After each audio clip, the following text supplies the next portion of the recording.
Priority प्राधान्य लघु सत्यकथा. मी 2-3 दिवसापूर्वी यूट्यूबवर सत्यकथा ऐकली. थोडक्यात ती कथा अशी. रमेश व सुरेश लहानपणापासूनचे मित्र असतात. एकदा हॉस्पिटलमधून सुरेशला फोन येतो. तो म्हणतो, आई पाणी भरत असताना पायरीवरून पडली. आईला मुका मार लागलाय, त्यात अटॅकही आलाय, ताबडतोब निघून ये. त्याच वेळेस सुरेशची महत्त्वाची मीटिंग चालू असते. मीटिंग व्यवस्थित केली नाही तर लाखो रुपयाचे नुकसान होणार असतं. सुरेशने थोडं बाहेर येत फोन उचलला. तो रमेशला जास्त काही न ऐकता म्हणाला, रमेश हे बघ, मी खूप महत्त्वाच्या मीटिंगमध्ये आहे, फक्त 5 मिनिट राहिलेत. रमेश म्हणाला, माझं पुढचं ऐकून तर घे. आईला आता म्हणत असताना सुरेशने फोन कट केला. सुरेशची मीटिंग चालू असताना सुरेशला परत फोन आला. तेव्हा रमेश म्हणत होता की मी काय बोलतो ते ऐकून तर घे. तेव्हा सुरेश म्हणाला, मला अजिबात वेळ नाही, 5-10 मिनिटात मी स्वतः येतोय. व पुढचं काही न ऐकता सुरेशने फोन स्विच ऑफ करून टाकला. मीटिंग संपल्यावर जवळजवळ 15 मिनिटांनी सुरेश हॉस्पिटलमध्ये आला. त्यावेळेस रमेश औषध आणण्यासाठी बाहेर गेला होता.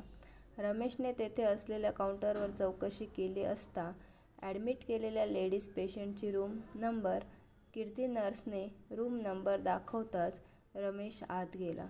आत पाऊल टाकताच त्याची नजर कॉटच्या दिशेकडे वळाली. नाकावर मास्क, हातावर सलाईन. त्याला चेहरा थोडासा ओळखीचा वाटला. मग त्याने अधिकच जवळून पाहिले. जवळून चेहरा पाहताच त्याच्या पायाखालची जमीन सरकली. सुरेशचीच आई कॉटवर डोळे मिटून पडलेली होती. गपकन तो जवळजवळ स्टूलवर कोसळता बसला. जवळच असलेल्या नर्सने त्यास पाणी दिले व बाहेर बाकड्यावर बसण्यास सांगितले. तो बाहेर येऊन बसताच रमेश आला. रमेशने त्याची परिस्थिती बघताच फक्त त्याच्या खांद्यावर हात ठेवून खांदा दाबला. जरा सावध झाल्यावर सुरेश काउंटरमध्ये बसलेल्या नर्सजवळ गेला व म्हणाला, मी डॉक्टरला भेटू का? नर्सने त्याला विचारले, आपण कोण? व मग त्याने त्याची ओळख सांगितली. तेव्हा नर्स म्हणाली, थोडं थांबा, मी डॉक्टरला विचारून येते. बाकड्यावर बसलेल्या रमेशजवळ तो गेला आणि त्याने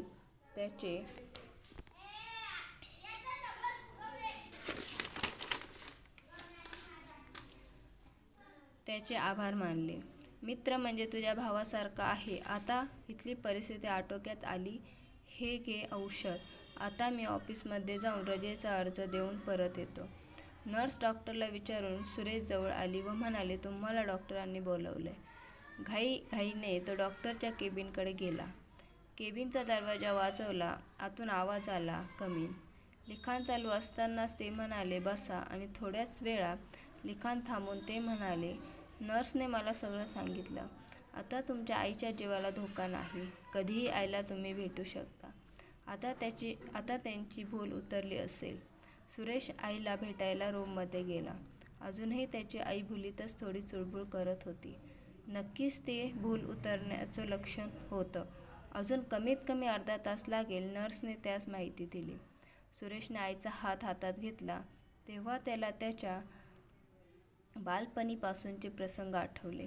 सुरेश आणि रमेश इयत्ता 1लीपासून एकाच वर्गात शिकत होते. पुढे रमेश सगुणाबाईला म्हणजे सुरेशच्या आईला अहोजावो करू लागला. पण त्याच वेळी सगुणाबाईने, रमेश तू मला मुलासारखा आहेस, मी तुला सुरेशचा सख्खा भाऊ समजते, तेव्हा तू मला अरेतुरे करत जा.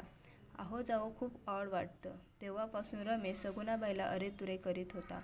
धिक्कार असो आपल्या अशा जीवनावर. त्याच वेळी आईने थोडी हालचाल केली. अजून 15 मिनिट लागतील, नर्सने सलाईन व्यवस्थित करता सांगितले.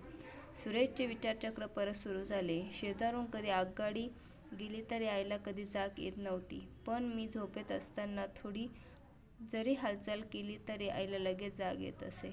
दर दिवशी रात्री मी बिछाना ओला करीत असे, पण त्याबद्दल काहीही तक्रार न करता आई ओल्या जागेवर झोपत असे. तिने अंगावर तर हात ठेवला तर रात्रभर हात ठेवून तिच्या हाताला कळ लागत असे. कधी हातही सुजत, पण तिने कधीच तक्रार केली नाही.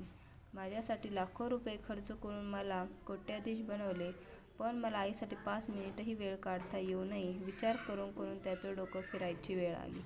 दोन्ही हाताने त्याने डोके दाबून धरले आणि मनातल्या मनात निश्चय केला, कितीही घाईचे काम असू दे, पहिला प्राधान्य आई-बापाला, भाऊ-बहिणींना, मुलांना किंवा कोणाही गरजू व्यक्तीला. हा विचार मनात येताच त्याच्या मनाला थोडी शांती मिळाली. त्याच वेळी आईनेही डोळे उघडले व प्रेमाने तिने त्याचा हात दाबला.